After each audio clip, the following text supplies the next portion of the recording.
역전의 용사들 시작합니다. 대한민국 최고의 방송 역전의 용사들 국내외 애청자 여러분 안녕하십니까. 오늘도 대한민국을 훤하게 들여다보면서 제대로 분석해줄 역전의 용사 두 분과 함께 방송 시작하겠습니다. 많은 분들이 인사를 주고 계십니다. 자, HK 주님께서도 와 계시고 강순영님 고맙습니다. 자, 먼저 오늘 이 방송을 위해서 나와주신 두 분 역전의 용사 소개하겠습니다.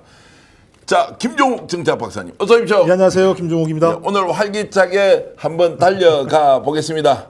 여러분 요즘 인기 상종가 연일 상종가 신용환 교수님도 오셨습니다. 어서 오십시오. 네, 안녕하세요. 신용환입니다. 예, 어젯밤에 늦게까지 이제 정치학 박사로서 김종욱 박사님께서는 이재명 대통령, 트럼프 대통령 정상회담 끝까지 보셨나요? 아니면 주무시다가 다시 일어나서 확인하셨나요? 예, 아침 일찍 확인했습니다. 아침 일찍 확인했다. 안심하고 주무셨다는 얘기인데. 아니 안심하진 않았습니다만 제가 많은 고민을 했었거든요. 근데 예. 트럼프가 아무리 좀 특이한 행동을 한다고 하더라도 한국이 가지고 있는 아태 지역에서의 전략적, 지리적 어떤 위치의 중요성들이 분명히 있기 때문에 다른 나라처럼 삐딱선이로 나가지는 않을 거라라고 저는 생각을 했었는데 제가 다행히 잠을 잤더니 그게 다행했다는 생각이 드네요. 왜냐하면 아침에 큰일이 안 났으니까. 그래요? 만약에 큰일이 났으면 그때 상황을 제가 직접 눈으로 봤었어야 되는데 그렇지 않아서 저는 뭐 매우 잘된 정상회담이었다. 이런 예가 많지 않았다. 한미 간의 동맹이라고 하더라도 항상 중요한 현안들이 정상들의 발목을 잡았던 케이스들이 되게 많았었거든요.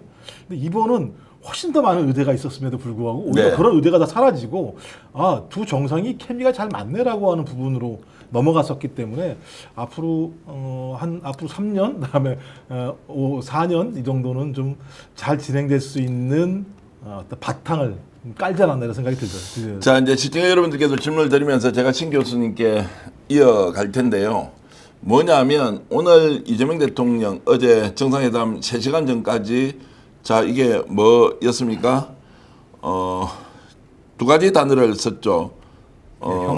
혁명이라는 것과 숙청이라는 네. 단어를 썼는데 이러고 나서 난리가 났다라고 했습니다. 누군가 이 매듭을 풀었는데 이번 이제 숙청 음모론을 일으켰던 사람이 누군지 오늘 추적을 해드리겠습니다. 또 이 문제를 어떻게 풀었는지 그 과정에 대해서도 저희들이 취재한 내용 여러분들과 함께 공유할 텐데요. 드라마틱한 그 3시간 동안 어떤 일이 있었는지 자, 그 전에 대통령실은 혹시라도 있을 특별한 상황에 대한 준비는 했지만 구체적으로 숙청이다 아니면은 혁명이다 이런 단어로 트럼프가 공격을 할 줄 전혀 몰랐다라고 했는데 이거 지금 누가 트럼프 대통령에게 왜곡, 거짓, 허위 정보를 흘렸습니까?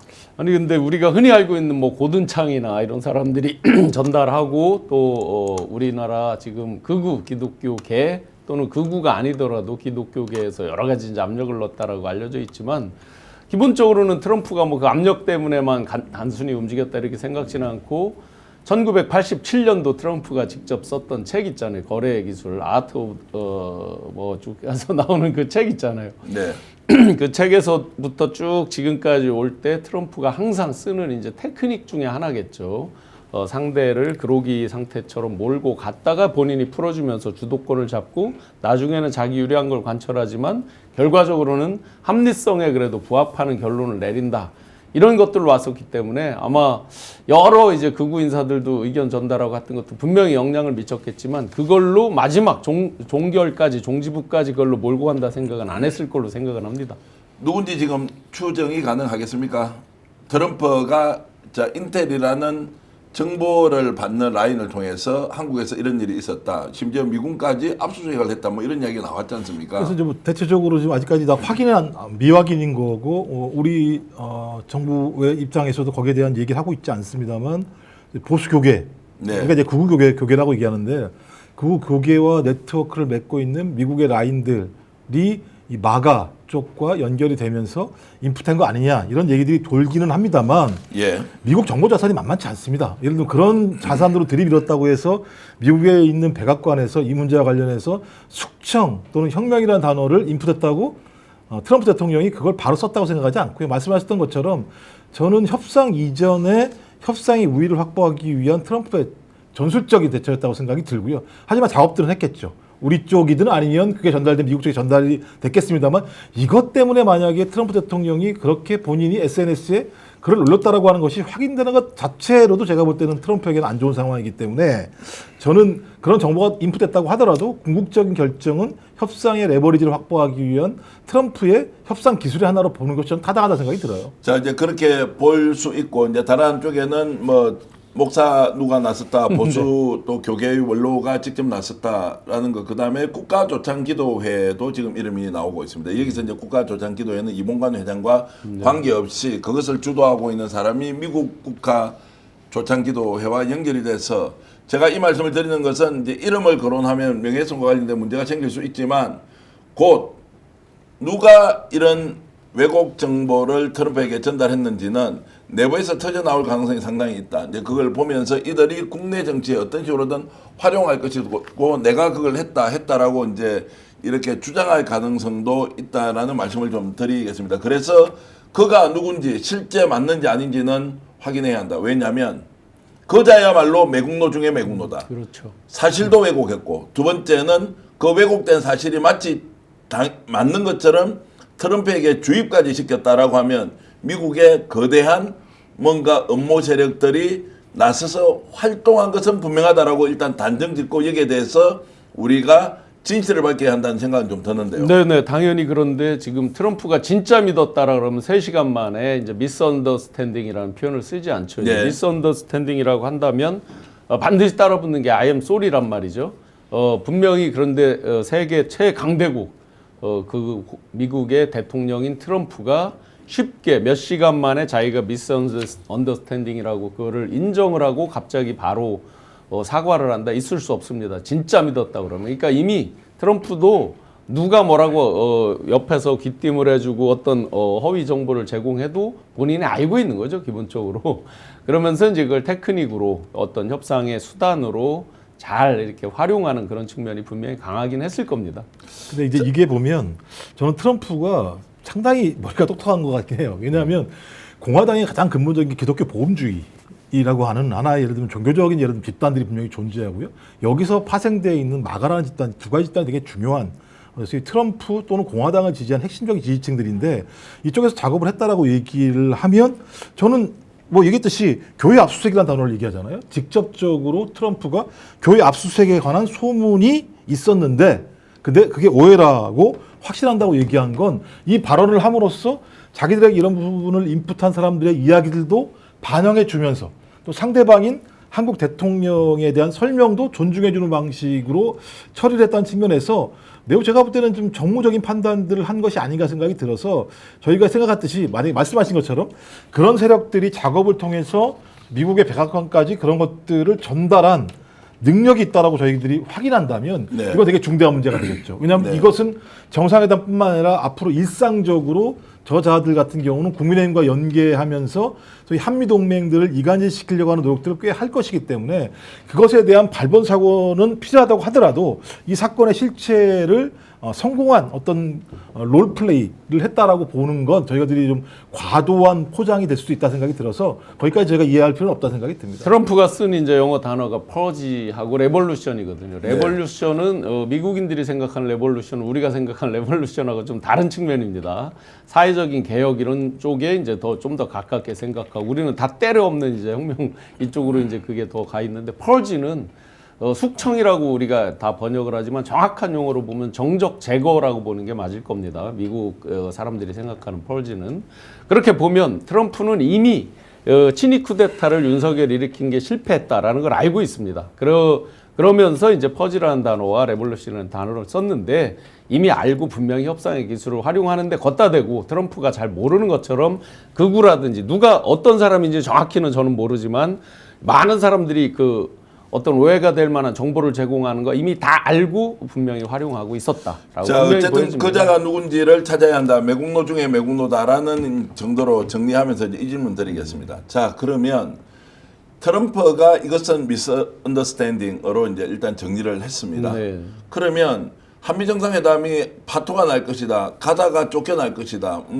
뭔가 굴욕적인 걸 할 것이다라고 하는 이제 이런 주장은 일거에 없어졌다라고 보면 됩니까? 아니면 지금 한미 정상회담 결과를 놓고 벌써부터 국민의힘에서는 굴욕 외교 최악의 참사다 뭐 이렇게 이제 평가를 하는데 이거 지금 이제 보수 정당 또는 거구 세력 내부에서는 어떻게 정리될 것 같습니까? 일거에 없어졌을 것 같으면 국민의힘에서 장동혁 같은 사람이 대표로 안 뽑히겠죠. 여전히 정신 승리를 하고 있어요. 자기들만의 국민의힘 월드가 형성돼 있는 거죠. 예. 어떻게 해도 한번 이렇게 보세요. 송원석 비대위원장이 이미 밤사이에 잘 커버를 하고 났는데도 장동혁 씨 대표 뽑는 그 앞에 모두 인사말에서 최악의 굴욕적 외교 참사 등등등 하면서 뭐 문재인 대통령이 혼밥하는 것보다 더 뭐 외교 참사다 이런 식으로 말을 합니다. 즉 어떤 성과를 내고 그걸 어떻게 얼마나 정말 절절하게 노력을 해서 극복하고 해도 이들은 자기들만의 정신세계 속에서 다 홀대다 뭐다. 그리고 이들이 지적하는 걸 보면 딱 수준을 자기들 수준인 줄 아는 거예요. 외적인 네. 거, 의전, 외적인 거. 그럼 의전 이런 건 누가 망쳐놨어요? 또 뒤집어 보면 윤석열 때 망쳐놓은 거잖아요. 다 하늘에 대고 계속해서 침을 뱉으면서도 끝까지 인정을 하지 않는다. 그러니까 그런 리스크는 일거에 해소될 리가 없죠. 우리 마음은 일거에 해소되기를 바라는데 국민의힘 자기들끼리의 정신승리 집단 속에서는 여전히 계속해서 똑같이 앵무새처럼 발목 잡고 늘어진다. 자, 이제 이렇게 이제 보는 거. 그리고 이렇게 이제 혁명 그리고 숙청이라는 단어가 나올 때, 자, 누가 가장 큰 역할을 하면서 오해를 풀었느냐. 그래서 이제 미국 대통령의 비서실장과 한국 대통령의 비서실장 강훈식 실장이 이제 직접 만났다라고 했는데, 이 내용에 대해서 지금 강훈식 비서실장이 굉장히 큰 역할을 했다라고 이제 평을 하면서 강훈식 비서실장이 실제 그런 거 맞아? 그러면 대단한데? 와, 이 사람 지금 바로 단체장 나오겠다. 오늘 누가 내보고 단체장 나오겠다. 뭐 이런 이야기까지 하고 있던데 강 실장이 엄청 잘했다라고 하는 이런 일단 평가에 대해서는 어떻습니까? 저는 전체적으로 이번 준비팀이 판단을 잘한 것 같다. 그러니까 지금까지 대부분 다 안보실장이나 그다음에 정책실장이란 개념을 가지고 접근했었는데 정무적인 라인으로서 비서실장이 같다라고 얘기하는 건 미국 상황을 좀 잘 아는 것 같아요. 수지 와일스 같은 경우 마찬가지입니다만 굉장히 그립감이 강한 비서실장이기도 하고 또 마가라고 하는 가장 큰 힘들을 가지고 있는 사람이기 때문에 적어도 그 백악관에서 벌어지고 있는 많은 문제와 관련해서 정무적인 플러스 요인이 필요하다고 판단했던 것 같고 그 정무적인 플러스 요인을 할 수 있는 사람은 제가 안보실장 정책실장은 아니거든. 정치인 출신은 아니니까 뭐 비례대표 국회의원도 하긴 합니다만 강훈식 비서실장 같은 경우는 3선 국회의원을 했었었고 정무적 감각이 뛰어나기 때문에 이걸 결합을 시키면 매우 의미 있을 것 같다는 생각을 했던 거라는 생각이 들고 그래서 그런 판단 자체가 이것을 예견해서 했다라고 보기는 어렵습니다만 마지막 순간에 커튼제시 같은 일이 벌어졌을 때 이것을 갖다가 한 라인을 통해서 한 3시간 만에 정리를 했다라고 얘기하는 건 저는 이번 회담이 이렇게 예를 들면 잘 성사되는데 가장 중요한 막판 걸림돌을 막아냈다는 측면에서 강훈식 비서실장이 중대한 역할을 했다고 얘기할 수 있습니다만 이게 강훈식 비서실장의 역할이겠습니까? 이재명 대통령을 비롯한 전체적인 한미 정상회담을 준비한 팀들이 매우 잘 준비를 했고 매우 잘 요소요소의 판단들을 했고 그다음에 빼야 될 걸 빼고 넣어야 될 걸 넣어가는 과정들에 대한 회담 준비가 잘했다는 생각이 들어서 저는 이러면 또 강훈식 비서실장이 좀 야박하다 그러실래나요? 강훈식 비서실장이 역할도 잘했죠. 당연히. 뭐 이건 저희들이 생각하지 못했던 어떤 인물이 투여돼서 생각하지 못했던 SNS에 나온 내용들을 3시간 만에 정리해서 오해라는 단어로 정리했기 때문에 상당히 좀 제가 볼 때는 능력 있게 잘 정상회담을 안정적으로 끌어갔다 볼 수 있는 거죠. 자, 이 문제 이제 좀 따져보겠습니다. 정책실장, 비서실장, 안보실장이 동시에 미국 순방길에 나섰다. 전례가 없는 일이 전례가 있습니다. 없죠. 그러면 무슨 일이 생겼다는 거예요. 어떤 일이 생겼고 왜 강훈식 비서실장이 미국으로 이제 날아갔느냐라는 부분에 혹시 취재된 내용이 있습니까? 아니 기본적으로는 이제 이들이 지금 안 그래도 이제 숙청이라는 단어, 혁명이라는 단어가 나오는 과정까지 여러 이상 기류가 감지된 건 맞죠. 그런데 그것만 해결하기 위해서 간 것 같지는 않지만 여하튼 가장 주된 것은 두 분 실장님이 가고 보통 대통령 해외 순방 때 비서실장이 이제 안살림을 챙기는 이런 형태가 당연한 관행이고 또 실제 그래야만 하고 이런 것인데 총력을 기울여서 간 측면 플러스 지금 이런 고든창이 됐든 로라 루머 같은 사람들이 됐든 누가 이걸 잘못 입력을 했다 하더라도 반드시 급히 해결해야만 하는 숙제가 있어 간 건 맞죠. 자, 이렇게 이제 좀 보겠습니다. 제가 취재한 내용 여러분들과 함께 공유해 보겠습니다. 팩트는 뭐 체크가 될지 안 될지 모르겠는데요. 처음에 이제 안보실장이 이렇게 가서 미국과 사전에 조율을 하지 않습니까? 외교부 장관도 미국으로 날아갔지 않습니까? 거기에서 뭔가 이제 사단이 생겼다라고 이제 합리적인 추론을 하고 있습니다. 뭐냐? 위성락 안보실장이 어디 출신입니까? 외교부 출신이죠. 외교부고 러시아 대사 출신이죠. 그죠. 그러면서 이게 러시아 대사 출신들을 미국 이제 조야에서는 특히 트럼프 행정부에서는 믿을 수 있나 없나라는 부분에 대해서 약간 이상기류가 감지됐다.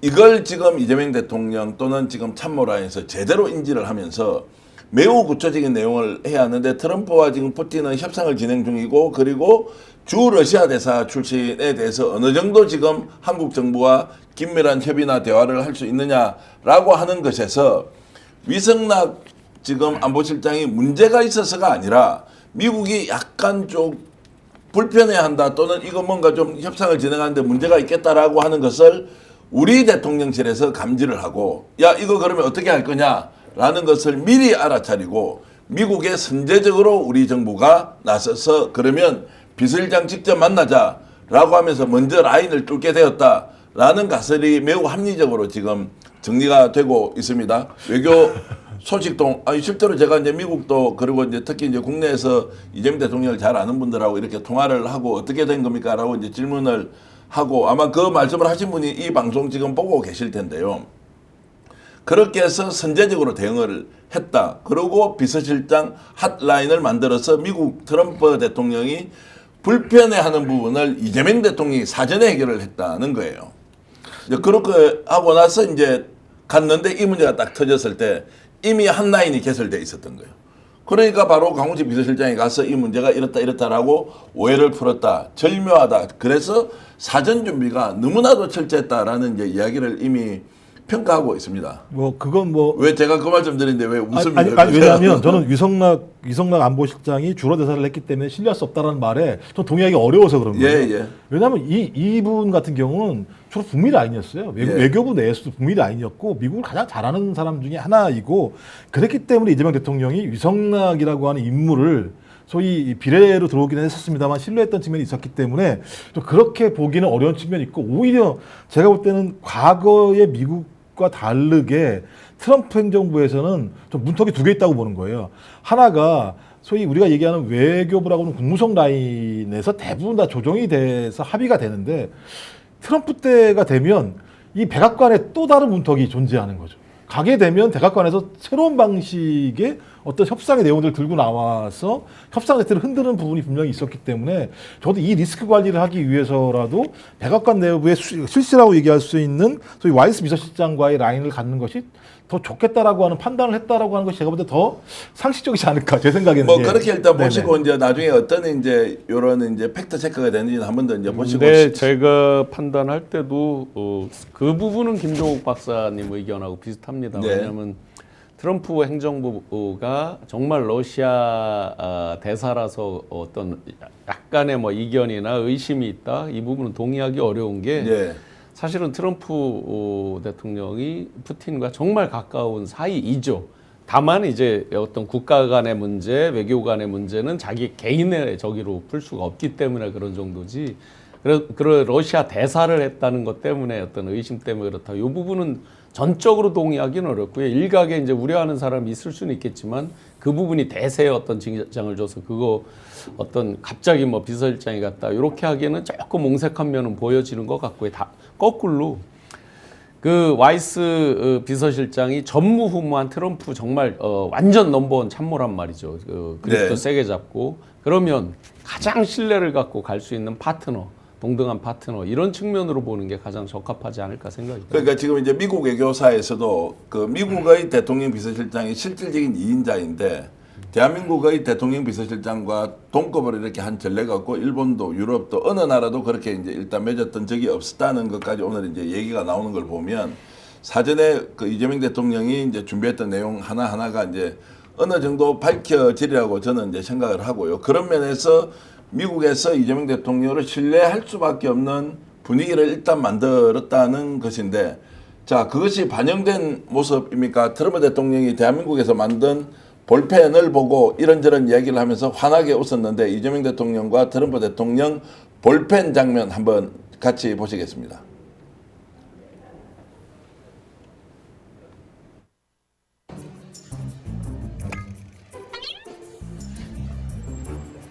Is that your pen? You want to take it with you? I'll grab that pen. You know what I like is the writing is beautiful. The thickness is made by 대통령께서 하신 그 일회용 사인을 이용할 겁니다. I'll use it because for me, I like that color. I like that. 저 장면을 보고 이제 몇 가지 질문을 좀 드려야 되겠는데요. 자, 트럼프 대통령에게 선물을 할 줄 알고 트럼프가 is that your pen? 이라고 이제 질문을 한 겁니까? 아니면 정말로 넉살스럽게 얘기를 하다가 그걸 자기 걸로 가져간 겁니까? 정말 알았을 것 같습니다. 알았다. 예, 느낌상으로 알았을 것 같아요. 그 볼펜의 이제 굵기, 글씨체의 굵기 보면 이제 어느 정도 답이 나오는 거니까 충분히 알고 또 아마 트럼프 대통령도 워낙 이제 외교로 국제 그 무대에서 많이 활동하고 하다 보니까 어느 상황이 되면 어떤 게 가장 자기에게 이제 유머러스하게 온다 하는 것도 알고 이제 하는 거겠죠. 물론 그거를 다 읽고 한국에서 준비한 게 더 대단한 거죠. 우리 정부에서 네. 준비한 게. 그래서 그랬는지 오늘 모나미 주가가 상한가를 찍고 종가는 제가 못 봤는데 중간에 찍는 건 봤는데 그런 이제 재밌는 즐거운 일까지 생기게 된 거죠.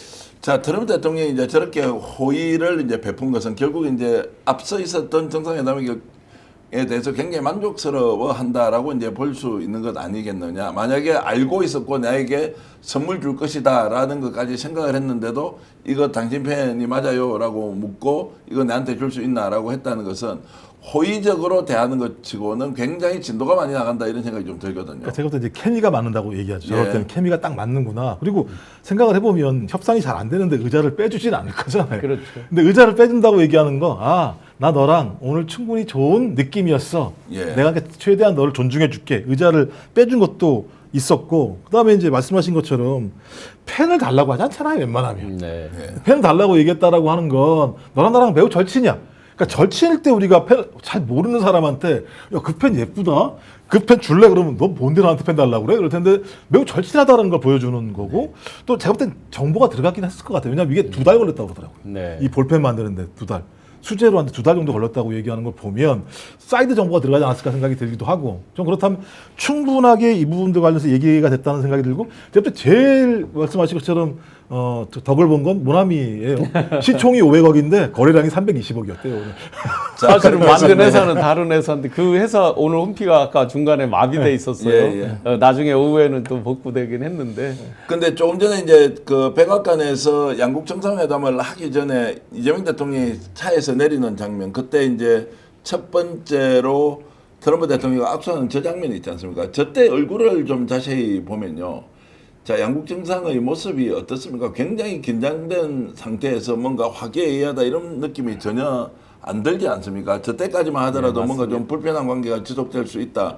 이재명 대통령이 얘기했듯이 정말로 갑자기 지금 숙청 이야기 나오고 혁명 이야기 나왔을 때는 젤렌스키처럼 싸워야 되는 거 아니냐라는 것까지 이제 사전에 이야기가 나왔을 정도다라고 이제 하는 것을 보면 출발이 좋지 않았다. 매우 긴장한 상태였다. 그러나 마지막으로 갈수록 훨씬 더 화기애애한 분위기가 이제 연출이 되었고 확실하게 이재명 대통령을 신뢰할 수 있는 분위기가 되었다라고 이제 지금 평을 하지 않습니까? 그 사진에서만 봐도 얼마나 지금 우리 정부에서 디테일을 가지고 열심히 노력했는지 금방 알 수 있습니다. 네. 이 공화당의 상징색인 빨강색입니다. 넥타이가 대통령도 그에 이제 맞추어서 그 코드를 맞췄죠. 좀 전에 차에 내릴 때 차를 자세히 안 보여줘서 잘 정확히 안 보였지만 예. 이게 GM 차입니다. 로고가 무지하게 크게 GM 저 앞에 보이네요. 써진 네. 보이죠? GM 쉐보레 거를 이제 탄 건데 윤석열 대통령 뭘 했습니까? 윤석열 미국 갔을 때 벤츠를 공수해 가서 마이바흐를 탔죠. 예. 이게 이제 아무리 독일 벤츠 마이바흐가 세계적인 명차라고 해도 미국입니다. 아메리카 퍼스트, 그레이트 아메리카를 늘 찾고 있는 트럼프 대통령 앞에서 미국의 자존심, GM을 타고 뭐든 하여튼 보이는 부분, 보이지 않는 부분까지 아주 세심하게 준비한 부분을 잘 볼 수가 있습니다. 자, 그래서 이제 사진을 지금 양국 정상이 환하게 웃으면서 보여주는 그 사진 한 번만 더 띄워 주십시오. 자, 정상회담이 끝나고 서명을 하고 이제 이렇게 돼 있지 않습니까? 자, 넥타이가 비슷하다라고 하는 배려에 대한 의미를 말씀하셨는데 제가 대통령실에 오늘 취재한 내용 여러분께 하나 더 공유를 해드리겠습니다. 이재명 대통령 헤어스타일을 보고 뭔가 오는 느낌이 있습니까? 한번 김종욱 박사님, 제가 조금 퀴즈 같은 것인데 헤어스타일이 어떻습니까? 평소보다. 좀 많이 세운 것 같은데요. 야, 네. 진짜 정확하게 보고 있네요. 세우기도 했고 지금 좀 전에 화면을 잘 보시면 예, 조금 전 화면 다시 한번 돌려주십시오. 예. 아마 키로 보면 한 5cm에서 10cm 사이 정도 작습니다. 예, 대통령께서. 그런데 지금 훨씬 높잖아요, 높이가. 예. 딱 보시면 어깨를 딱 펴고 허리를 꼬추 세우고 있잖아요. 그러면서 트럼프 대통령을 내려보고 있잖아요. 잘 보시면. 그거는 예의를 갖춘다는 측면도 있고 자존심의 측면도 있고 훨씬 더 어떤 젊은 그런 기를 가지고 이게 이 자세가 요 사진만 있는 게 아니에요. 예, 예. 회담 내내 그렇게 진행됩니다. 자, 저렇게 한번 보십시오. 이재명 대통령의 높이 그리고 트럼프 대통령은 원래 이제 키가 한 187 정도 될 거예요. 엄청 거구죠, 장신이고 거구. 이재명 대통령이 아마 175가 채 안 되는 걸로 저는 알고 있는데 네, 네. 그 높은 키 차이가 있는 것을 감안해서 평소보다 이재명 대통령이 머리에 뽕을 좀 많이 세웠다라고 일단 그것이 이제 사진으로나 또는 대한민국 국민들이 봤을 때 아, 역시 이재명 대통령 머리 스타일이 평소보다 이렇게 좀 높이 떠 있지 않습니까? 저것도 우리가 국민들에게 이재명 대통령이 어떤 이미지로 비춰야 하는지를 배려했다는 것입니다. 그리고 또 하나 더 말씀드릴까요? 네. 깔창을 좀 바꿨을까 안 바꿨을까라는 뭐 거 이제 그거는 얼마든지 뭐 그거 가능한 거니까요. 테크닉이니까요. 뭐. 그래서 이제 양국 정상이 섰을 때도 이재명 대통령과 이제 트럼프 대통령이 좀 대등하다는 느낌 좀 가질 수 있도록 이런 세심한 배려까지 하면서 대한민국 대통령이 최대한 미국 대통령을 존중하고 그 역할을 인정하지만 대한민국 대통령으로서 또 권위 또 판단 생각 저기 한번 키 높이도 한번 보십시오. 저렇게 키 높이가 크게 차이가 나지 않는다. 트럼프 대통령이 원래 본인이 워낙 크기 때문에 네. 약간 구부정한 자세로 이제 상대를 배려하는 저런 것까지 저 화면에서 읽을 수 있다. 그러니까 보니까 미국도 배려를 했나 봐요. 예. 이재명 네. 대통령 의자를 좀 높은 의자를 만들어 해서 줬다는 얘기가 예, 있더라고요. 예. 그러니까 훨씬 더 커 보이는 상황이 만들어지니까 쌍방이 서로가 배려를 하거나 뭔가 좀 서로 동등한 입장에서 대화를 나누고자 하는 노력이 있었기 때문에 저는 상당히 사전에도 준비가 잘 된 측면이 있는 것 같다는 네, 또 생각이 트럼프 듭니다. 대통령은 이제 연세가 있으니까 또 아무래도 홈그라운드니까 편안한 모습을 이렇게 이제 편하게 있잖아요, 상대적으로. 예. 여러 가지가 그게 이제 양쪽에서 서로 배려가 있는 거죠, 기본적으로. 그 기억나시잖아요. 그 저 나토 회원국들 왔을 때 앞에 쭉 나래비 세워가 쭉 앉혀놓고 앉아서 얘기하는. 그러니까 본인한테 잘못한 사람에 대해서는 꼭 레벤지, 그래서 꼭 복수를 하는데 저렇게 했다라고 얘기하는 건 한미 관계가 앞으로 뭐 무조건 좋을 거라고 얘기할 수는 없겠습니다만 순풍으로 갈 수 있는 중요한 시그널들을 많이 본 거라고 얘기할 수 있을 것 많은 같아요. 국민들이 이제 어제 그 회담 장면에서 오벌오피스의 그런 그림이 대한민국에선 전혀 익숙치 않은 장면들입니다. 그 기존의 남아공 대통령 옆에 앉혀놓고 뭐 이상한 다른 나라 거 PT 띄우면서 막 망신 주고 하는 거 보셨잖아요. 대통령 앉아 있고 참모들 앉아 있고 옆에 기자들 서 있고 그 다른 이제 관료들 쭉 서서 하는 이런 장면들이 익숙치 않죠. 아마 윤석열 같았으면 말이 안 나왔을 수도 있어요. 전혀. 왜냐하면 쌍방향 소통을 평소에 생활화하지 않으면 적응하기 어려운 장면이에요. 한국에서는. 우리는 이런 사무적인 어떤 딱딱한 회의 테이블 이런 것들에 늘상 익숙해져 있죠. 국무회의 같은 엄숙한 모습의 어떤 그런 회의 장면, 정상회담 장면에 익숙해 있죠. 근데 오벌오피스에서 아주 자유롭게 질문하고 막 실제로 그때 그 남아공 대통령이나 젤렌스키 때 보셨잖아요. 강요들이 그냥 다른 나라 정상에 대해서 있는 말 없는 말 그냥 막 쏘아 붙이잖아요. 저런 모습들이 평소에 쌍방향 소통을 일상생활해왔던 대통령 그 자신감과 같이 맞물려 있다라고 볼 수 있고 하나 디테일을 또 볼게요. 저기 지금 오벌오피스가 최근에 저기 리모델링을 한 거거든요. 그러니까 인테리어 공사를 한 거거든요. 다 금빛 찬란하잖아요. 어떻게 보면 일반적인 사람들이 봤을 때 아유 너무 유치한 컬러 아니냐 이럴 수도 있어요. 트럼프 월드 그 아파트나 빌딩들 한번 보세요. 그 로고가 항상 금빛으로 돼 있습니다. 트럼프 대통령이 금빛 굉장히 좋아하죠. 저거에 대해서 인테리어 굉장히 멋있게 잘했다라는 공개가 보도가 있는지 모르지만 그렇게 한 걸로 알고 있어요, 제가.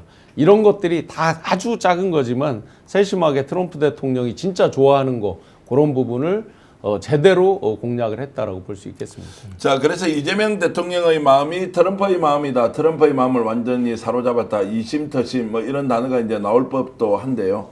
이재명 대통령이 저런 이제 복잡한 상황을 교통정리하면서 야, 가장 큰 성과가 뭐냐?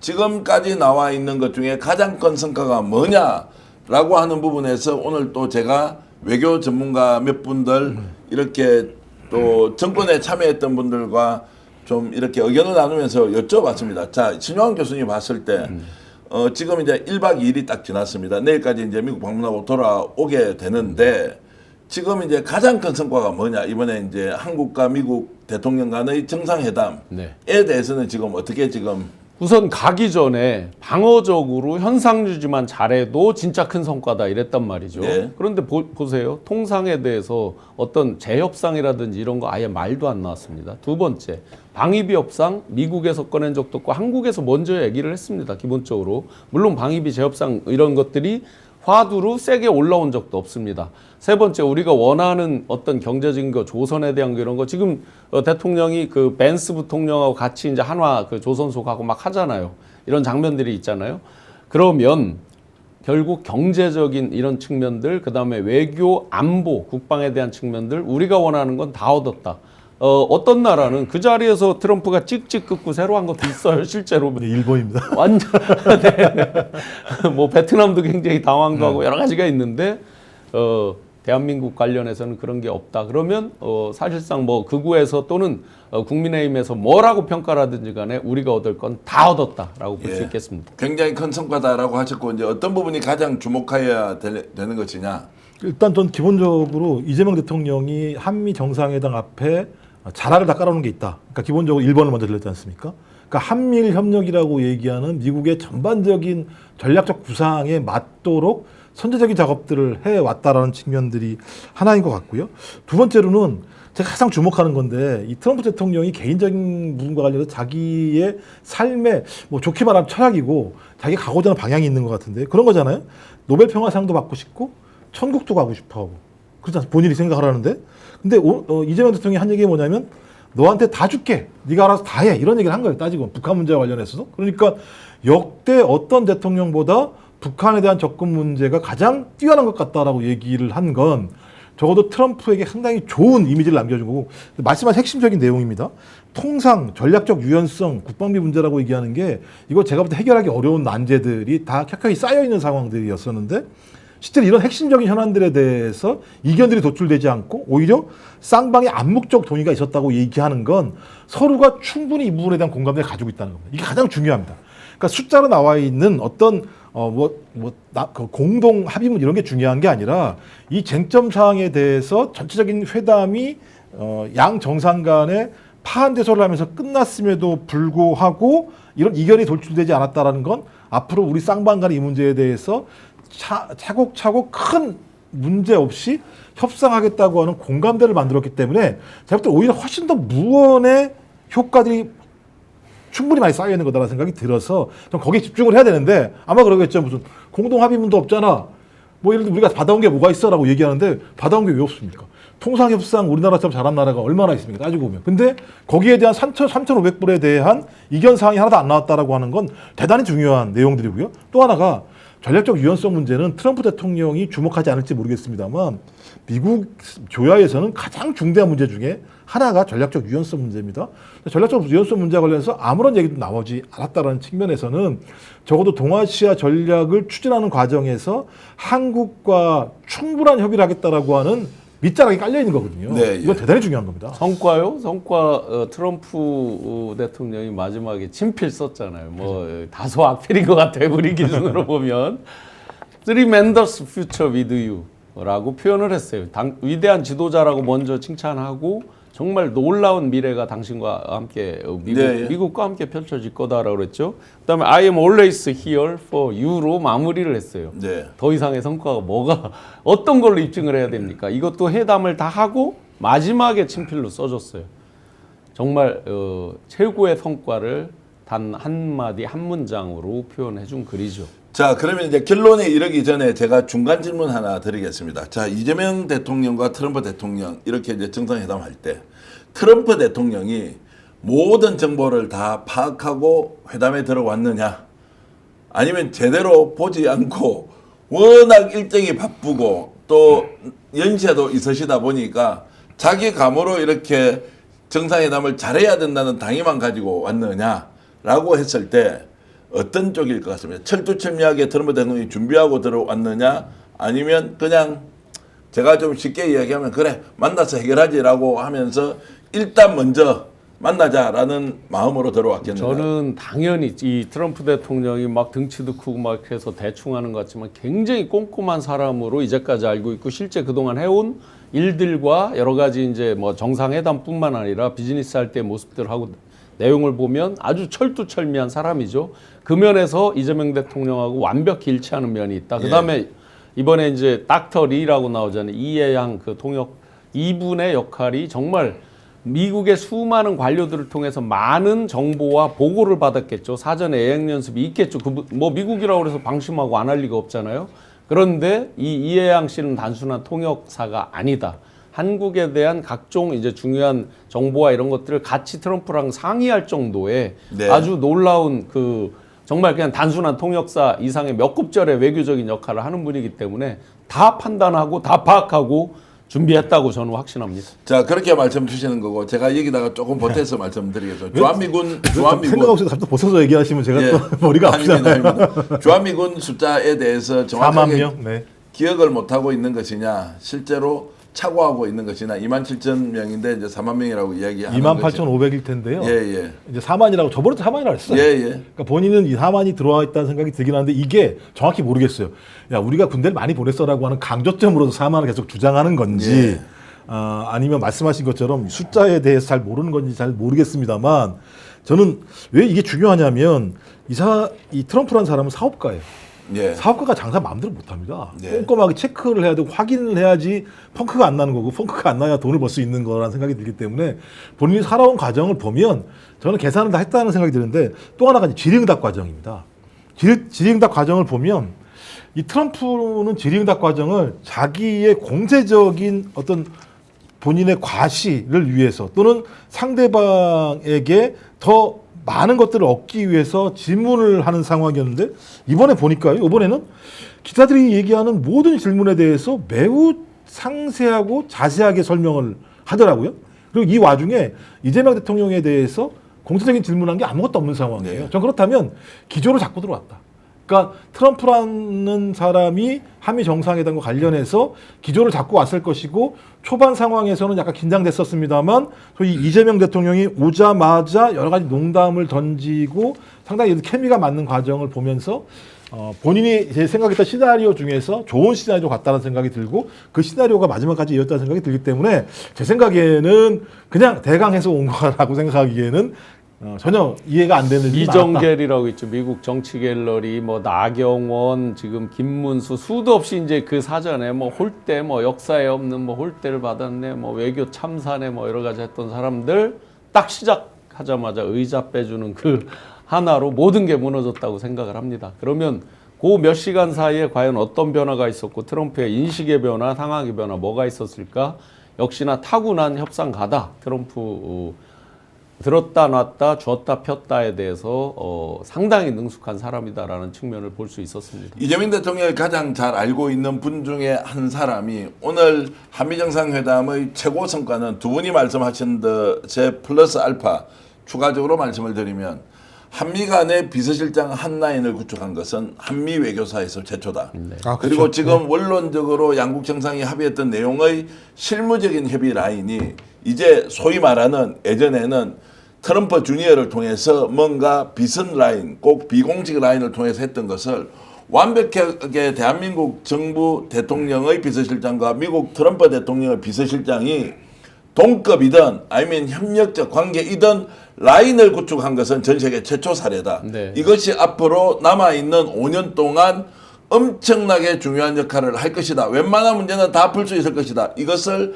반드시 국민들에게 알려줘야 한다고 오늘 이제 정치학 교수 한 분이 제게 말씀을 주셨습니다. 두 가지만 더 거기서 짤막하게 보태드리면 일본을 거쳐서 먼저 갔잖아요. 네. 그 갑자기 좀 형성된 측면이 있죠. 그 일본 이시바 그 총리랑 이제 만나고 갔는데 그에 대해서 트럼프랑 얘기를 하잖아요.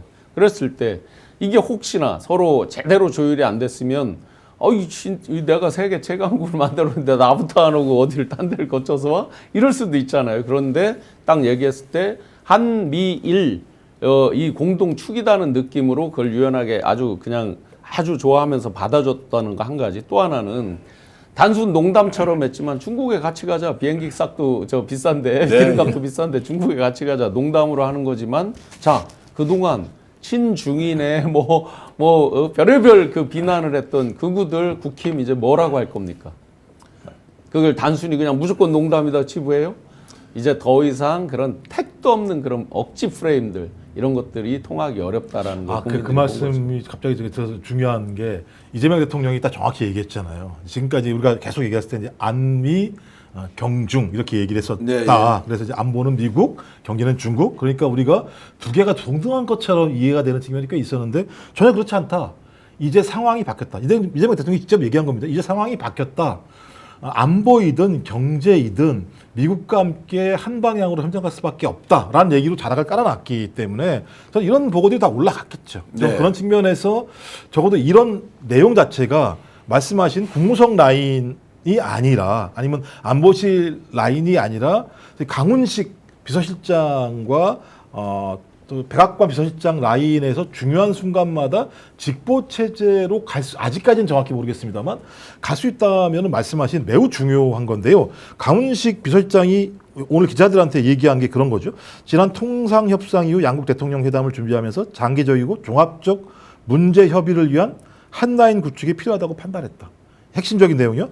장기적이고 종합적인 문제 협의를 위한 한라인이라고 얘기를 했고 그 다음에 여기에 트럼프 대통령의 신뢰를 받는 수지 와일스 비서실장이 적합하다고 판단해라고 얘기했다라고 하는 건 예. 말씀하신 기존의 라인과 다른 루트를 접촉을 했고 그 접촉에 대해서 트럼프 대통령이 오케이 했다는 거기 때문에 상당히 중요한 의미가 있는 거죠. 그 부분은. 자, 그래서 수지 와일스라고 하는 트럼프 대통령의 비서실장이 실제로 미국 정계에서는 2인자입니다. 누구라도 인정하는 2인자입니다. 이제 강훈식 비서실장은 2인자라고 우리가 표현하기는 어렵지 않습니까? 네, 네. 그러니까 핵심 참모이긴 하지만 수지 와일스 미국 대통령의 비서실장은 실질적인 2인자다. 이 사람과 한라인을 구축한 것은 앞으로 한미 관계는 이제 정말로 문이 열려서 우리가 입구에 들어선 것이지 어떻게 확장적으로 나갈지는 확신을 하면서 지금 현재는 우리가 상황을 봐야 하지만 엄청난 일이 벌어질 것이다. 남북 간의 문제, 북미 간의 문제, 한중 문제, 한국 러시아 문제까지 아마 이재명 대통령의 역할이 매우 커질 것이다. 그래서 제가 어제 방송할 때 밤에 완전 쫄았던 거는요. 엄청난 성과가 있을 겁니다라고 혼자서 얘기를 해놓고는 갑자기 밤 9시, 10시, 11시 넘어가면서 갑자기 나왔던 이 숙청, 혁명 이런 거, 야 이거 큰일 났다 해서 잠을 잘 수가 없잖아요. 와 쫄깃쫄깃했던 사람이 한두 사람이 아니고요. 네. 밤잠을 설친 분들이 너무 많았다고 하는데 역시 이재명 대통령 너무 잘하셔서 저의 전망이 틀리지 않았다는 것을 입증해 주신 우리 대통령께 박수 한번 드립니다. 너무너무 잘하셨습니다. 아니 그리고요. 저는 이 한미 정상회담을 보면서 우리나라 국민들의 관성이 좀 남아 있는 것 같은데 한국이 꽤 컸습니다. 옛날에 비해서 매우 큰 국가가 됐기 때문에 예를 들면 마찬가지입니다만 조선산업협력을 할 때 미국이 야 너 해 이런 게 아니에요. 네가 아니면 조선산업을 끌어나갈 수가 없어라고 판단을 해서 우리한테 손을 내미는 겁니다. 예를 들면 중국 같은 경우가 자기 자체 상선이 7,000척이 있는데 자기는 200척도 안 되는 상황이지 않습니까? 그리고 배를 못 만드는 상황인데 우리가 남아있는 유일한 국가라고 하는 측면들이 있는 거죠. 또 하나 동아시아 지역에서 소위 주한미군이라고 얘기하는 상시적인 투입 전력에 대해서 가장 높은 훈련도와 정보력을 가지고 있는 데가 우리밖에 가지고 있는 데가 없어요. 전 그렇기 때문에 미국도 예를 들면 뭐 젤렌스키 이런 사람처럼 대할 수가 없는 국가가 돼 있다. 전 그렇다면 이재명 대통령도 그 정도의 우리 국력, 국민의 힘에 대한 자긍심을 가지고 협상에 임했기 때문에 이렇게 됐다는 생각이 들기 때문에 이 또한 말씀하신 것처럼 이재명 대통령이 가지고 있는 능력도 있겠습니다만 이렇게까지 만들어온 우리 국민들의 국력이다. 그러니까 내란을 극복한 국민과 네. 또 이렇게 우리를 평등하게 만든 국민들이 존재했기 때문에 그래서 제가 볼 때 좀 앞으로는 좀 어디가 당당하게 오히려 네. 뭐 왜 저러는 거야라고 얘기할 수 있을 정도의 상황으로 좀 갔으면 좋겠어요. 맞습니다. 그러니까 그런 자신감 속에서 이제 피스메이커, 페이스메이커라는 말을 할 수 있는 거죠. 그게 네, 예. 약소국에서 정말 힘이 없는 또 자존심이 없는 이런 나라에서 그렇게 했다면 그거는 굴욕이죠, 굴욕. 그런데 자신감 하에서 같이 어떤 동반자적 입장으로 자신이 있기 때문에 피스메이커 하시라. 그럼 내가 페이스메이커 해드리겠다. 그건 아부가 아니에요. 전혀. 자, 여러분들의 댓글 꼭 좀 읽어드려야겠습니다. 정말로 막 묵은 채증이 막 내려가면서 갑자기 달려가면 대한민국이 정말로 큰 나라가 되겠다라는 확신을 심어준 이재명 대통령의 한미 정상회담 결과에 대해서 역시 이 제갈 공명이다. 장상훈님 이렇게 주셨고요. 김말용님도 좋은 의견 주셨습니다. 짱님이나 CJ님, 버디님 막 우와 지금 뭐 좋다라고 하는 이런 많은 일단 박수 이모티콘 보내주고 계시고요. 잠 안 자도 피곤하지 않네라고 박말봉님은 주셨습니다. 그리고 일본 가고 미국 가니까 역시 제갈공명이다. 멋지다. 명석하다. 와 이재명 대통령 같은 분 앞으로 나올까요? 역대 대통령 중 이잼통 최고다. 이복수님 주셨고요. 김 박사님 말씀 박수 짝짝짝짝 HSK님 고맙습니다. 승각자님도 좋은 의견 주셨고요. 자랑하고 싶습니다. 마구마구 자랑합시다. 강순영 선생님 고맙습니다. 보람의 21님도 옳소 이렇게 해주셨는데 여러분 이 방송 보시면서 좋아요 누르고 방송 보시면 더 많은 분들이 동시에 시청할 수 있다 이렇게 말씀드리면서 그래도 대한민국이 구군 100년 새로운 100년을 열어가는 그 초입에서 내란세를 깨끗하게 척결하고 이재명과 함께 새로운 대한민국 건설하는데 여러분 기분 좋게 달려나가면 좋겠습니다. 시원한 장면 하나 보여드릴까 하는데요. 놀라지 마십시오. 오늘 국회 법사위원회에서 추미애 위원장이 어떻게 했는지 일단 호통을 치는 추미애의 모습 보면서 이 얘기 이어가겠습니다. 본인들끼리 떠드느라고 모르는 거죠. 잘 들으세요. 자,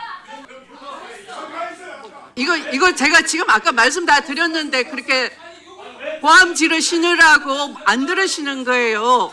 자, 회의 방해를 계속 하시겠습니까? 아이고 무서워라. 지금 추미애 위원장 저렇게 할 줄 알았지만 추상 같은 저런 호통을 회의방에 이렇게 계속 하실 겁니까? 라고 했는데 뭐 별명이 괜히 추장군이 아니죠. 장군님이죠. 추상 같네요. 추상 같네. 추상 같다. 야, 추미애 의원님 저도 추 의원님을 아시지만 앞으로 조심하겠습니다. 저렇게 호통 치면 야 행동이 어려울 것 같은데 추 장군의 호통 한 번 더 보고 이야기 좀 이어가겠습니다. 한 번 더 들어주십시오.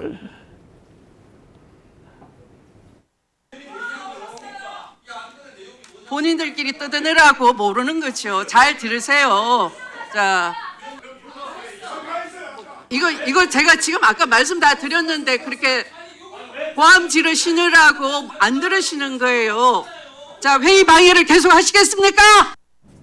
야, 이제 저렇게 되면 어떻게 합니까? 이제 맞짱을 뜨는 사람이 법사위원회에서 나와서 맞짱을 뜰 것이냐 아니면 기가 죽어서라도 일단 국회법 지키면서 가고 있는 추미애 위원장을 따라갈 것이냐 어떻게 해야 됩니까? 따라갈 수밖에 없죠. 뭐 맞짱을 뜬다는 게 보통 이제 법사위는 양 당에서 전투력 뿜뿜인 분들이 많이 퍼진 데 있으신데 저렇게 하다가 국힘 같은 경우는 주로 중간에 나가버리죠. 네. 더 이상 뭐 법을 준수하면서 의장이 진행하는데 뭐라 그럴 거예요. 자, 이제 추다르크는 확실히 다르다 이런 이제 의견도 올라오고 있고 육선에 당대표에 법무부 장관을 했고 저 자리에 지금 법사위원장으로 가실 분이 아니에요. 짬밥이. 네. 근데 거기에 갔을 때는 이번 법사위원장이 얼마나 중요한 역할인지를 본인이 아셔서 자청하고 가신 거니까 그렇게 들어간 분한테 아무리 야당이라도 안 쫄 수가 없어요. 쫄 수밖에 없는 건데 지금 딱 나온 내용이 지금 제가 정확히 전한 내용이 어떤 건지 모르겠습니다만 전직 대통령 빤스 입은 거에 대한 내용들이잖아요. 맞습니다. 예. 자기들이 뭐라고 얘기해 거기에 대해서. 다 아시면서 왜 그거는 모른다고 그러니까 자기들이 뭐라고 얘기해 거기에 대해서. 예, 예. 그러니까 야 빤스는 보여주면 안 돼. 이런 얘기하기는 좀 뭐 창피할 것 같고 느낌에. 자, 사랑해요 추미애 장군님 속이 시원하다. 그동안 깐죽대더니 잘됐다 빵건님 이렇게 주셨고요. 전 법무부 장관님이시다 이것들아 성각자님 주셨고 추장군님 든든합니다 김희님 이렇게 주셨습니다. 자 내란당 쩔쩔매고 있네. 추장군 말씀 잘 들어라 내란당아 홀로 걸어서님 이렇게 주셨고요. 야 지리산 불다람쥐님은 김대중 대통령님의 장녀 추장군님 존경드립니다. 김대중 대통령이 이제 발탁했죠. 그 당시 판사인데 야 이렇게 했고 역시 추장군 최고다 잘하신다 추장군. 추장군이라는 이름이 오히려 더 익숙합니다. 추미애 장군 내년에 뭐 네. 지방선거도 출마하실 준비를 한다는 얘기를 들었는데 제가 출마할 준비를 한다고 해야 되는데 출마하실 이렇게 하면 저도 본능적으로 모르게 추장군에 대해서 약간 쫄아 있다 이렇게 생각이 드는데 쩔어진 것 같은데요? 쫄았습니까? 자 오늘은 정말 행복한 날이에요. 맞짱 뜨면 쫓겨난다 조심 먹어라 이렇게 S님 주셨고요.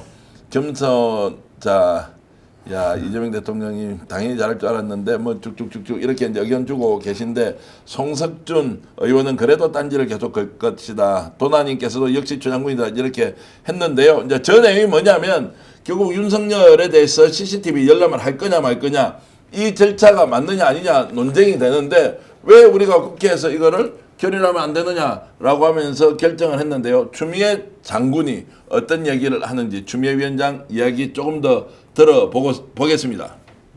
의사일정 제2항 현장 검정 실시 계획서 채택의 건을 상정합니다. 주요 내용을 말씀드리면 서울구치소를 방문하여 윤석열 전 대통령의 수감 중 특혜 제공 여부와 윤 전 대통령의 특검 출석 요구 당시 CCTV 등 영상 기록을 열람하여 수사 방해 정황을 확인하고자 하는 것이며 검정 일시는 9월 1일 오전 10시입니다.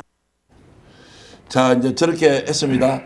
자 일단 윤석열이 어떤 짓을 벌였는지에 대해서 CCTV 열람하자고 이제 했습니다. 문제는 공개인데 이제 이거 어떻게 가느냐? 저는 사각 빤스 입고 있는 모습 별로 보고 싶지 않습니다. 저는 그거보다 진짜 중요한 건 뭐냐? 요번에 이제 체포할 때 그 부분은 뭐 이미 우리가 다 국민들이 상상 속에서 어느 정도 뭐 그려졌다고 보고 그보다 훨씬 중요한 거 최초 체포 구속됐을 때 휴대폰을 넣어줬다. 그 다음에 누가 면회를 황당한 사람들이 면회를 했다. 또 면회를 하면 안 되는 뭐 어떤 생물이 면회를 했다. 또 그 안에서 어떤 짓을 하면서 밖에 이제 특히 사법부랑 이제 어떤 내통관계 여러 의혹들이 들은 그 부분. 그래서 요 기간 요번에 체크 끌어낼 때 2번에 걸친 그 모습보다는 그 앞에 거 그거에 더 집중해서 좀 봐주시면 온 국민이 그런 걸 안 보더라도 이 법사위 측면에서 차원에서 앞에 맨 먼저 체포됐을 때 1월 달부터의 그거에 집중해서 봐주시고 그에 얼마나 불법행위, 범법행위를 했는지 다시 특검에서 수사를 해야 된다고 생각합니다. 자, 그 말씀은 이제 불법행위에 대해서 정확한 확인이 우선이지 네네. 윤석열이 팬티 바람으로 들어누워서 난동질 하던 것은 그렇게 중요하지 않다 이렇게 알고요. 시청자 여러분들은 어떻습니까? 이거 CCTV를 국민에게 공개해야 한다라고 했는데 지금 국회의원들은 그걸 일단 열람을 하자라는 것, 국민들에게 공개하는 것은 좀 과도하다라는 이야기를 이제 정성호 법무장관이 지금 하고 있습니다. 이거 지금 이제 어쨌든 정리를 해야 하는데 지혜로운 접근 방법, 해법을 김용 박사님 좀 제안 좀 해주시죠. 그러니까 보니까 이제 다음 주 월요일 가서 본다는 거 같더라고요. 그래서 보고 난 다음에 이제 김용민 간사 같은 경우 그때 가서 상황 판단해 보겠다. 그 내용을 보면 이 내용 자체가 국민들이 보시기에 적합한지 않은지 판단하겠다는 건데 정성호 법무부 장관은 아마도 그 얘기를 한 것 같아요. 한때 대한민국 대통령이었던 사람인데 공개하면 되겠냐 이렇게 얘기를 했던 것 같은데 저는 이 부분은 좀 국민 정서랑은 맞지 않는 거라는 생각이 드는데 저는 월요일 날 그걸 보고 온 법사위원들이 국민들에게 좀 솔직한 얘기를 했으면 좋겠어요. 그 장면을 장면을 충분히 상상할 수 있도록 장면을 못 본다고 하더라도 만약에 보여주지 않는다면 왜 보여줄 수 없는지에 대한 설명을 하실 필요가 있다. 말씀하신 것처럼 이 사건은 진짜 법 집행을 하지 못하게 막은 총체적인 소위 우리나라의 그러니까 헌법의 평등성들을 위한 사건이기 때문에 이 사건에 대한 엄정한 조사와 여기에 따른 조치를 하지 않으면 앞으로 권력을 가진 자들은 자기의 권력을 가지고 법 위에 쓰려고 할 가능성이 되게 높기 때문에 그 부분에서 엄정하게 얘기를 해야 될 거란 생각이 들긴 합니다만 그래도 여기에 대한 정확한 설명이 필요하다. 그리고 아까 말씀하신 제일 큰 문제는 맨 처음에 체포가 됐을 때 강희구 같은 자가 가서 핸드폰을 줘서 증거인멸을 할 수 있도록 만들었던 그 내란의 어떤 계속적인 진행, 내란의 발본색원이 안 된다라고 하는 모습들이 이런 모습으로 등장했었기 때문에 저는 그 부분에 대해서 좀 월요일날 보고 온 다음에 법사위원들이 정확하게 국민에게 설명할 필요가 있긴 한데 제 생각에도 그거 봐서 뭐합니까? 자, 빵근님께서는 별로 보고 싶지 않은데 사실 확인은 꼭 하고 싶네요. 실제로 그랬는지 도무지 믿기지 않았어라고 주셨는데 와, 이 말씀 사과나무님은 참 대단하십니다. 해안이 있으신 분인데요. 저도 안 보고 싶습니다. 이재명 대통령 내외분께서 국격을 올렸는데 저거 나오면 나라 망신입니다. 이렇게 국격이 하루아침에 또 떨어질 수도 나라 있어요. 망신 당한다. 이거 지금 윤석열이 어떤 식으로든 단죄하려면 봐야 되는데 저거 혹시 나오면 전 세계 사람들이 다 볼 테니까 이게 국격이 말이 되느냐. 한미정상회담에서 이렇게 좋은 성과 만들었는데 윤석열 팬티 바람으로 난동기라는 거 안 보고 싶다라고 이렇게 주셨는데요. 야, 정말로 우린 보고 싶어요. 검찰총장 시절 윤이 잘하는 것이 상대 모욕 주는 일이었죠. 홀로그스님 주셨는데 블리스님도 공개, 김말용님도 공개, 박종님도 공개, 도나 쓰리님도 공개. 야, 공개 안 하면 한덕수도 따라 할 겁니다. 이렇게 하셨는데 어쨌든 공개는 국제 망신이다. 지금 이제 여유가 좀 생겨서 국회의원들이 충분히 확인해서 우리한테 설명해주면 굳이 이걸 전 세계인들이 다 보도록 하는 것은 대한민국 국격에 맞지 않다 이런 의견도 있으니까 이 내용이 예전에 막 제대로 안 될 때는 뭐 당장이라도 다 공개를 하라는 마음에서 약간 좀 숙지는 느낌이 솔직히 좀 오긴 오는데 여러분은 어떻습니까?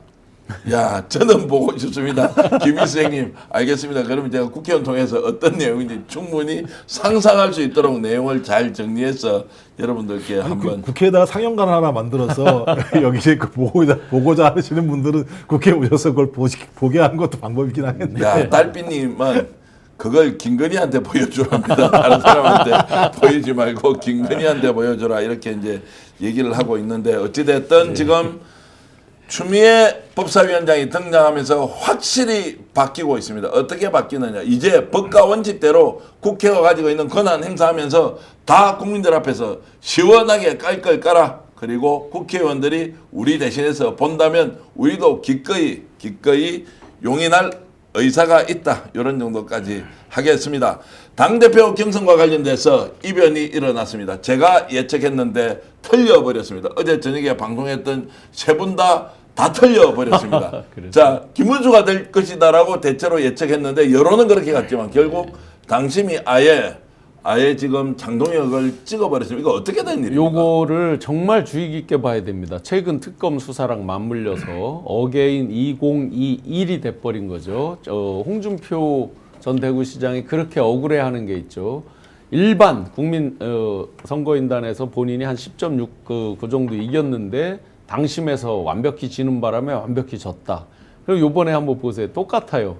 일반 국민에서 지금 김문수 씨가 한 62% 얻었어요.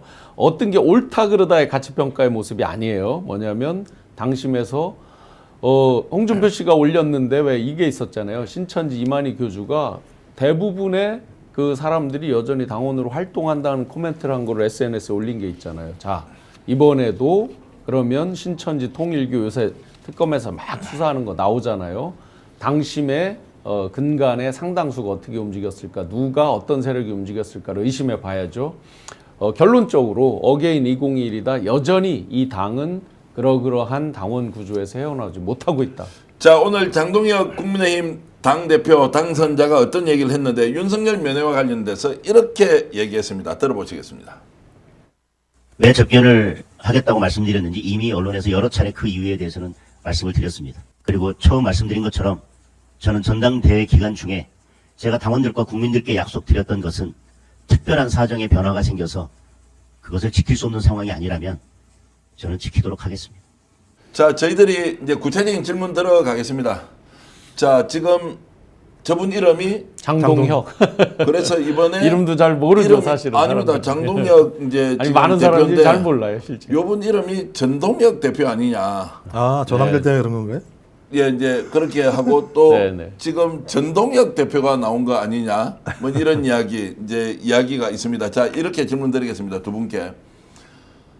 장동혁 대표는 전환기를 지명직 최고위원으로 임명한다, 임명하지 않는다. 어떠세요? 일단 공천한다고 했잖아요. 그 OX를 들었잖아요. 한동훈 할 거냐 전환기를 할 예. 거냐 해서 공천에 전환기를 들었는데 자, 실제로 할 것이냐 말 것이냐. 저는 지명직 최고 하는 거 저 사람이 이 표변을 잘 해왔잖아요. 그동안. 예. 쉽지 않을 거다. 쉽지 않다. 네. 자, 지금 어떻게 보십니까? 지금 전환기를 지명직 최고위원으로 임명한다, 하지 않는다.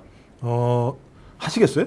본인 같으시면? 아니, 저는 할 것처럼 보이는데 뭐 반대하셔도 그러니까 되고 이제 전망이니까. 그러니까 선거 전에는 그렇게 할 수밖에 없었을 예, 거다라고 생각이 들기는 합니다만 전환기를 데리고 지도부를 이끌어갈 생각을 하면 제가 볼 땐 장동혁도 머리가 되게 아플 거라는 생각이 들거든요. 네. 저는 그래서 지금 엄청 고민할 거다. 그러니까 인터뷰할 때도 그러더라고요. 그런 얘기를 하긴 했는데 누구라는 특정인들을 생각해 본 적이 없다. 기계적인 배분은 없다. 이렇게 얘기를 한 부분 같은 경우는 저는 아직까지도 세모 상황인 것 같다라는 느낌이 들네요. 면회도 마찬가지예요. 네. 특별한 사정 변화가 없으면 자기는 공약한 거 지키겠다라고 하잖아요. 지금 윤석열 어떻게 돼 있습니까? 면회 할 수 있는 사람을 제안을 했죠. 예, 예.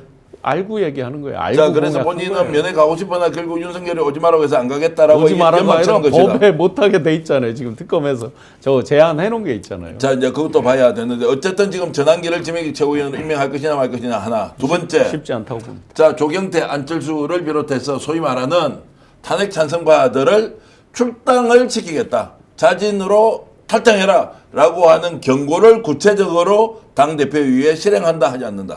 이 당의 한 5분의 2 정도가 그러니까 약 40% 정도가 무너져 내리는 거예요. 예. 그 당에 출당 자기 마음대로 하지 못한다. 다만 완전히 배제하면서 예를 들어 공천 시즌으로 점점 가자니 지금 당장 당선되자마자 지방선거 무슨 뭘 꾸려서 바로 하겠다는 섣부른 얘기들을 했습니다. 당선되자마자. 그렇다는 얘기는 그런 과정에서 자연스럽게 다 배제시키면서 여러 외부적 압박을 통해서 그들과 패거리가 달리 나누는 거지 출당 이거 쉽지 않을 겁니다. 출당 쉽지 않다. 자, 출당한다, 하지 못한다. 저는 하기 어렵다고 봐요. 하기 어렵다. 그것도 선거 때 내가 당신 쫓아낼 거야 라고 했던 아니, 것은 표를 모으기 위해서 수단으로 썼다. 왜냐면 무너져요. 107명인데 예. 내번에 보내기 시작하게 되면 제가 볼 때는 그러니까 한 명만 날릴 수는 없는 거거든요. 전 예를 들면 장동혁이 등장한 다음에 100명 이하로 당이 쪼개졌다고 얘기하게 되면 장동혁은 제가 볼 때 리더십 발휘할 수가 없는 상황으로 갈 수밖에 없을 것이고 또 하나는 장동혁이 당대표가 됐다는 건 국민의힘 스스로가 정당 해산 절차를 밟고 있는 거나 마찬가지 상황이에요. 왜냐하면 자기 말을 스스로 바꾸지 않으면 정당 해산 요건이 돼버려요. 딜레마 같은 상황이거든요. 장동혁이 지금 얘기한 윤 어게인 이런 얘기를 갖다가 계속 유지하게 되는 상황은 적어도 정당 해산이라고 얘기될 수 있는 내란 문제에 대해서 계속 선동하는 부분이 되는 측면이 분명히 있기 때문에 저는 이렇게 가지 못할 거라고 저는 생각이 들어요. 자, 그러면 좀 더 어려운 질문으로 보겠습니다. 너무 예. 어려운 건 하시죠. 아니, 이제 한동훈 신영 교수님한테 예, 어려운 교수님 거죠. 그러면 가겠습니다. 한동훈 전 대표하고는 화해의 손을 잡는다, 잡지 않는다. 잡지 않죠. 잡지 않는다. 그러면은 배제도 시킨다. 한동훈계도 어쨌든 한 20명 정도 많으면 있다라고 한다는 전제를 깔고 보면 네, 뭐 적어도 10명은 있을 것이고 네. 한동훈계와는 계속 이제 척을 지고 간다. 아니면 통합적 모델을 스스로 만들어 간다. 어떻게 보십니까? 손을 잡으면 바로 지방선거 공천 모드에서 이제 헷갈려 버리거든요. 예. 근데 지금 장동혁 씨가 한동훈 씨한테 굉장히 큰 빚을 졌죠. 요번에 엊그제. 자기 주군이었잖아요. 그 주군의 문제가 아니라 엊그제 SNS에 한동훈이 이제 차악을 선택해야 된다라고 하면서 김문수 지지 선언을 예, 한 거죠. 예. 사실상. 예. 그 바람에 장동혁 씨가 반사적으로 아주 큰 이익을 얻었죠. 예. 왜냐하면 자기들 당의 기존 완전 그 극우나 또는 오래된 세력들이 결집하는 효과를 거두는 바람에 이제 이기게 된 거죠. 그래 1등 공신은 한동훈 씨예요. 아, 확실히 그렇게 보십니까? 아, 그럼요. 한동훈이 그렇게 하면서 이제 세를 결집해서 네. 결국 한동훈이 그러면은 한동훈 가만히 장동혁이가 있었고 당선이 되도록 하기 위해서 김문수 지지선을 한 겁니까? 아니, 당선이 되기 위해서가 아니라 이제 판을 잘못 읽은 잘못 거죠. 아직 읽어버린 정치적 거죠. 단수가 그 정도인 거죠. 예. 사실상. 근데 이제 저는 더 우려되는 게 어떤 거냐면 그런 겁니다. 최근에 이제 계속 그 언론 보도가 나오는 건데 건진이 김영준이라는 사람한테 통화해가지고 얘기하는 게 3만에서 6만 표가 걸린 거다 이런 얘기를 갖다가 문자로 나누고 이런 게 내용이 나오지 않습니까? 근데 보니까 윤석열이 당원 투표에서요 21만 표로 대통령 후보가 됐고 김기현이 당대표 선거에서 24만 4천 표로 당대표가 됐고 네. 이번에 장동혁이 18만 5천 표로 당대표가 됐어요. 근데 이 윤석열이 됐을 때 그 짧은 2달 동안에 19만 명 정도의 당원이 약 늘었습니다. 20만 명이 늘었어요, 실제. 전 그렇다면 여전히 이 사람들이 선거를 좌지우지하고 있는 것 아닌가. 그럼요, 아까 말씀드린 그러면 그대로입니다. 이건 대단히 무서운 거다. 네. 그러니까 이 사람들의 말을 들어야지만 선거에서 어떤 형태로든 자기가 의미 있는 움직임을 할 수 있다는 생각을 할 수밖에 없기 때문에 저는 이게 아마 국민의힘은 완벽한 딜레마 정당 해산 요건을 완성하는 중요한 요인 중에 하나가 될 수밖에 없다는 생각이 들기 때문에 장동혁 제가 볼 때 쉽지 않을 것 같아요. 자, 장동혁 당대표 임기 2년입니다. 끝까지 갑니까? 중간에 못 가죠. 그거 어떻게 갑니까? 못 간다고 보시는 거죠? 아, 지방선거가 중간에 있는데. 자, 지방선거 때까지는 간다 못 간다.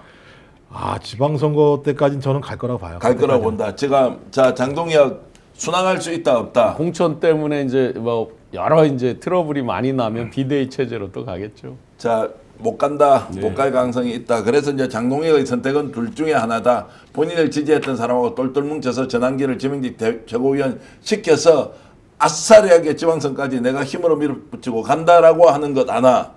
두 번째는 통합 분위기를 만들어 가야 하는데 그 분위기에서 자신을 지지했던 사람들이 한동훈, 조경태, 안철수, 심지어 김문수까지 인정을 해줄 거냐 말 것이냐 거기에서 자중질환이 일어날 가능성도 매우 높다. 네. 그래서 후자로 가면 제가 볼 때 만만치 않죠. 아니 후자로 가게 되면 이것도 개선판이어서 정리정돈이 잘 안 된다고. 당장 이거 한번 보세요. 윤석열, 김건희의 변호인들, 김계리 씨를 포함해서 수많은 이제 변호인들이 숫자가 많잖아요. 그 알려진 사람들이 꽤 있잖아요. 변호 과정에서 헌재 네. 재판 출석하고 등등등. 그 사람들 내년도 가만히 있을까요? 자, 그러면 반드시 그런 사람들 공천 과정 이런 데서 엄청난 분란이 일어나죠. 공천까지 뭐 예를 들어 선거가 내년 6월이지만 한 1월 달이쯤 되면 움직임이 벌써 다 나오잖아요. 그때부터 저 집안이 정말 들썩들썩 난리가 날 겁니다. 스토리 오지님께서 야, 이 참 정치평론은 저희들보다 훨씬 더 나은 우리 시청자 여러분들이 계신다. 장동혁 대표는 전유관을 버릴 것이다.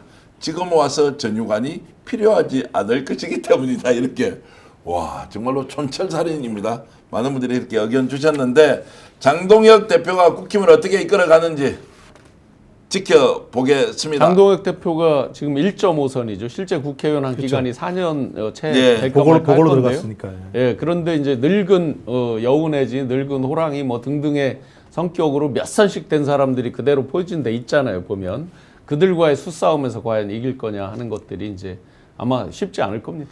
자, 성각자님도 좋은 의견 계속 주시고요. 여러분들 이렇게 끼임 작가님, 이채근님, 폴로그러스님, 강순영님 여러분 고맙습니다. 오늘 이 방송 봐주신 덕분에 저희들 열심히 1시간 넘게 달려왔습니다. 제가 광고할 시간인데요.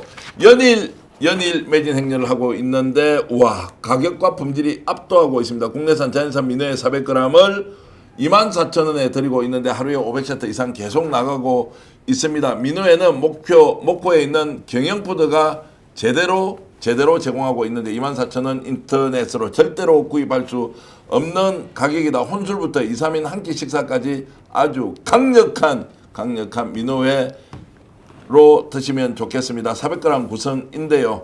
정말로 재료까지 다 포함해서 여러분들 가정에 배송된다는 거 말씀드리겠습니다. 툭불 한우 불고기 말씀드리겠습니다. 요즘 인기가 계속 이어지고 있는데요. 가격 경쟁력 확실히 있습니다. 한 팩에 21,000원, 두 팩에 38,000원, 세 팩에 53,000원인데 400g 불고기 1등급 툭불만 썼기 때문에 품질면에서 출중한 이런 것을 느낄 수 있습니다. 한우 뭉태기, 한우 육회도 200g 플러스 200g을 29,900원에 판매하고 있는데 이것도 지금 하루에 수백 개씩 이렇게 계속 나가고 있습니다. 여러분들 재구매가 늘어난다는 것은 드신 분들이 만족하고 있다 이렇게 볼 수 있기 때문에 필요하신 분들 스픽스몰에서 공동구매 사이트로 계속 거듭나고 있습니다. 우리 광화문살롱 사과쿠키도 사과쿠키하고 딱 어울리는 신유한 교수님 계신데요.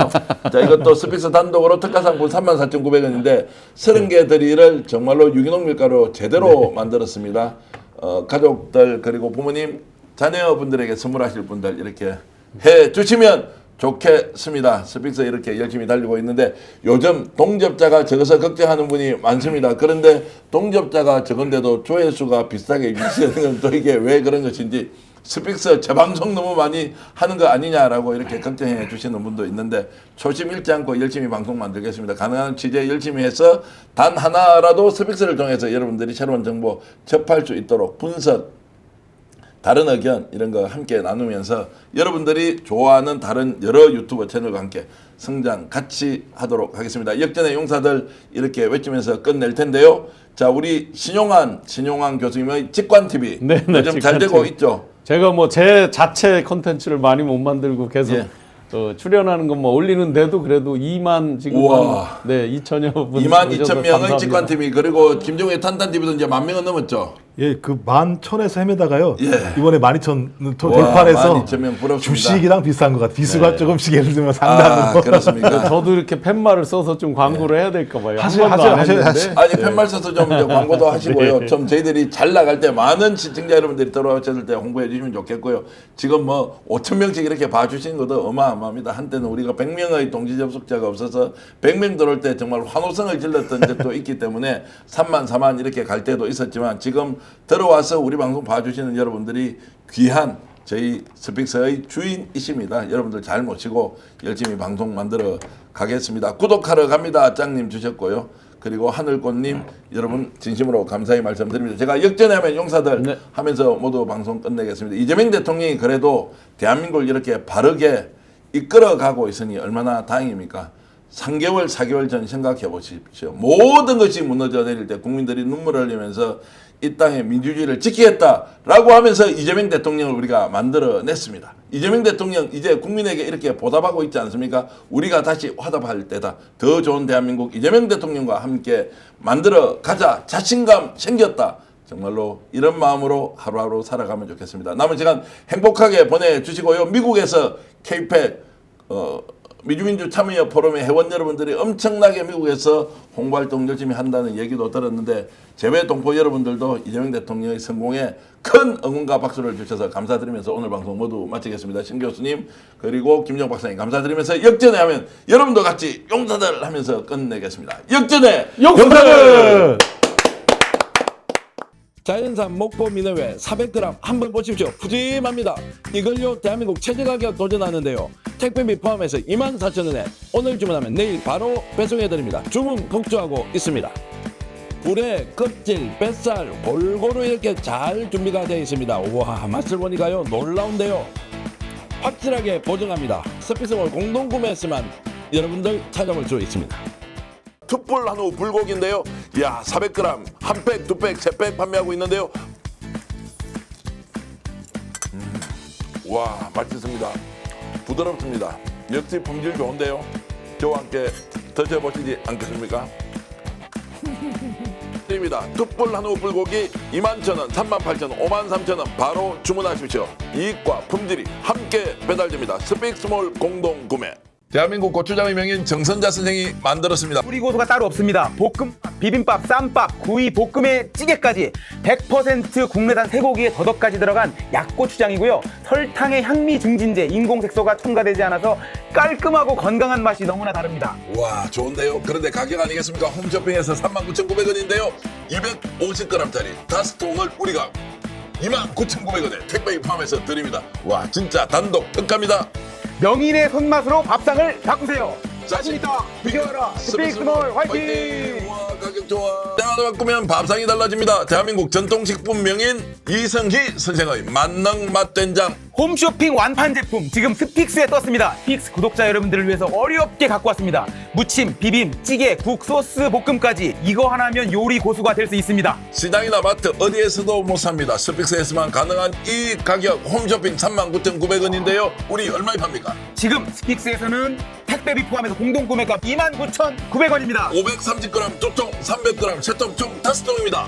자신 있다. 비교하라. 스픽스몰 화이팅! 오늘 방송 어떠셨습니까? 마음에 들었다면 구독, 좋아요로 스픽스를 응원해 주십시오. 여러분들의 구독, 좋아요는 가장 큰 힘이 됩니다. 스픽스 구독, 좋아요